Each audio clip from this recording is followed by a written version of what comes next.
What's up? It's Jen Bengal here from Out of This World Literacy. And in today's quick little video, I'm going to show you some reading attitude surveys that you can use that I designed for you and your students at the beginning of the school year. These attitude surveys will really show you whether your students are coming into your classroom with positive attitudes towards reading or not so positive attitudes towards reading. They're going to be helpful insights and tools for you to use before you even begin teaching your first reading lesson. I hope you enjoy.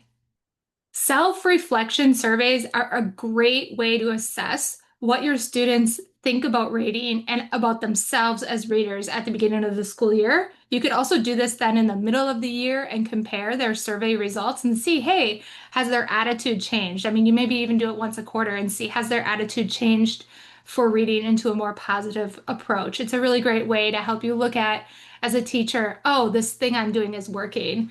This is also part of your free download, so you're going to get all of these pages in the link with the download. We're going to talk about reading stamina. We want to find out how much can the kids read? How long can they read? And they will have to just check off whether they agree or disagree with these statements, like I quickly found a comfortable space to read. I felt focused on what I was reading. This is all about building that stamina and attention to their reading. I feel like I read for just the right amount of time. I read for the entire time our class was silent reading, and so on and so forth.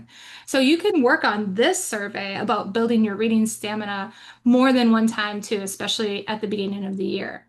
I created these 25 questions to help you assess your students' attitude about their reading and their reading skills and abilities.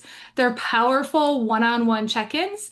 They can be used as reflection journals or even in a small group discussion, and they help you find out just what kind of attitude, especially your older readers who are struggling, are coming into lessons with. So there's 2 pages that you're getting for free. I also have 2 different ways that they can respond to these questions. They can either do it orally and you write the answers, or you can give them each of these pages and have them write their own answers in the boxes. So these questions matter a lot, especially at the beginning of the year, because number one, they build trust between you and your students. They show your students that their voice matters. You want to know what they have to say, and you're going to tell them that I'm interested in what you have to say because what interests you interests me. And it helps the teacher individualize their instruction based on real student feedback. If a student's saying, hey, I love chapter books about horses, then you're going to go out and you're going to look for books about horses. Maybe go look into the school library and pull some books to put in your classroom library specifically for that student to enjoy. They open up the door for honest conversations that reduce shame and build motivation. The first set of questions are for you to help understand their mindset and their motivation. So these questions are, what kind of reading feels easiest for you? What feels hardest? Do you ever enjoy reading? If yes, what kind of books or topics? When reading gets tough, what do you usually do? That's a good one. How do you feel when you're asked to read aloud and why? This is a really good one for older kids, and encourage them to be honest. There's no wrong answer here. You really want to know how they truly feel. If you could change one thing about reading at school, what would it be? The next set of questions are to reflect on what they do know. So what are some things you feel confident about when you read? Are there any reading strategies you already use that help you? Do you know how to figure out some words without help? How do you do that? What types of words or books feel easiest for you to read? Can you tell me about a time reading felt just right or even fun? What made it that way? Now, these questions might be better done orally with your older readers who are struggling. They may be written. You can decide which one you'd want to do. The next set of questions are to reflect on what they struggle with. So we asked them what they're good at. So now we're going to ask them, what's a struggle for you in reading? What parts of reading feel the most confusing or frustrating? Are there certain sounds or types of words that always trip you up? Like for me, I'll never be able to spell the word restaurant my whole life. What do you usually do when you get stuck on a word or a sentence? When reading doesn't make sense, what do you think gets in the way? Are there any reading skills or strategies you wish you understood better?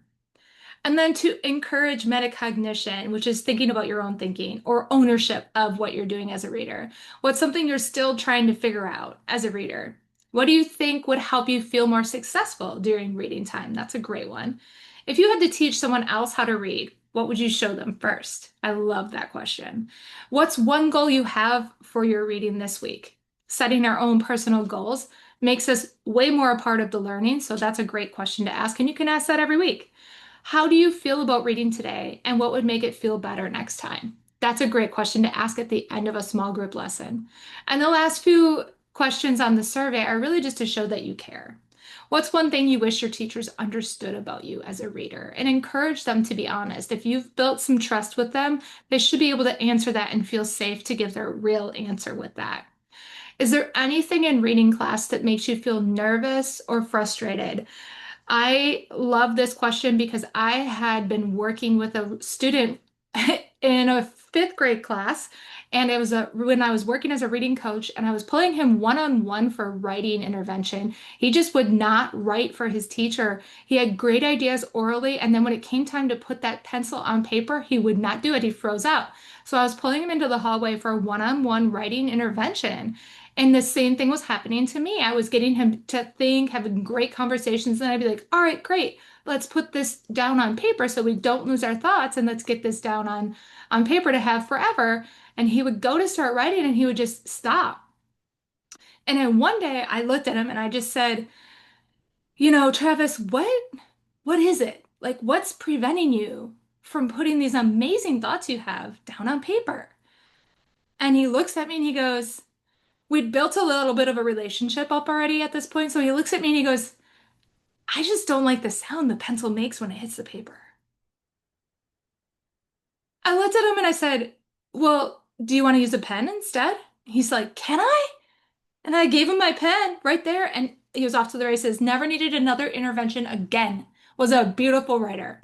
He just didn't like the sound the pencil made on the paper. And I didn't ask the right question before that to get him to say that. It was like he didn't know that that's what it was until he realized it when I asked that question. So asking the right question can open up a whole thing for your student. And that was one of those moments. I mean, he was done. I went and I talked to his teacher. I said, just let him use a pen. He'll be good to go. And she did, and it was beautiful. And then the last question is, what do you need from me to make reading a little easier for you today? And again, that's the question you could ask in any scenario when you see a student struggling. Hey, is there something you need from me? What do you need from me? Do you need some manipulatives in math? Do you need a pencil or a pen in your writing? What do you need? And let them tell you, give them that voice to tell you. So those are great questions for you to not only build trust and relationship and then show you care, but also just get to know where their attitudes are with reading. Another couple of questions that I have are to empower and involve the students. So if you could change one thing about the way we do reading in class, what would it be? And this really is a great way to get them to really self-reflect and think about, hey, if I were the teacher, what would I do better? What would I do different, right? And what would make reading feel more you? Like, what would you, if you get to do this, reading would feel more like something you would do and you enjoy. This is great questions for you to understand where your students are at. And when they respond, keep an open mind, right? Now, not everything they say you're going to do, but keep an open mind. They will surprise you and give you cool ideas that you never thought of before. These pages are also included in your free download. Again, like I said at the beginning of this section, you can actually ask these questions. I wouldn't do all of them at one time and then write their answers, or give them a page at a time at the first week of school and have them fill in their answers themselves if you feel that they're at the ability level to do so. So all of these are included in your free download. I also have an attitude assessment. So this matches all of the questions. You remember how I broke them down into each section? Those questions they're broken down on this page, and you can give each student a score from a 0, 1, 2, or 3, and then come up with their attitude score. This is kind of like if you're from my generation, you remember all the quizzes in like 17 magazine, you add up your scores and you know which category you're in. It's kind of that idea, but it's a really helpful way for you to see, does this reader have a positive attitude, an extremely positive attitude, or are they a negative reader? Do they have a somewhat positive attitude? Where do they fall in that spectrum? And you can see the scoring, how it lays out. It goes from a negative reader to a somewhat positive to a positive to an extremely positive reader. So you're going to get to see. And again, I recommend doing these assessments at the beginning of the year. Do it again then in the middle of October. If you feel like, hey, this student has really changed their attitude, give them this assessment again and see if they score differently.